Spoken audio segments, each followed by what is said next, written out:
Heldutasun eredu izugarria eman du Zipreko herriak azken egunotan. Gaur, atzo bezala eta bi aste itxita egon ondoren, uharteko bankuak zabaldu direnean lasaitasun osoz hurbildu dira herritarrak euren finantza operazioak egitera.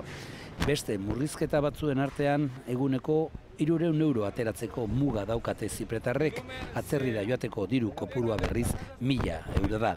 Herritar askorentzat amets gaiztua bihurtu da azken egunotako egoera eta iratzarri nahi dute lehenbailen.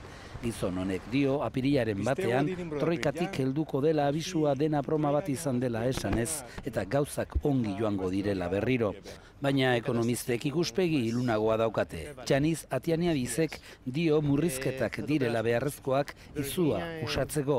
Arrisku hori usatu dute, baina inork ez daki noiz arte iraungo duten murrizketok. Gaur presidenteak Ziprek eurogunean tinko jarraituko duela berretsi du. Nikos Anastasiadizek Europako laguntzarekin ondoa jotzeko arriskua saiestu dutela onartu duen arren ozen salatu ditu Bruselak ezarritako baldintza gogorrak eta orain arte erabili gabekoak. Zipren Europar Batasunak esperimentu bat egin nahi izan duela adierazi du Anastasiadizek.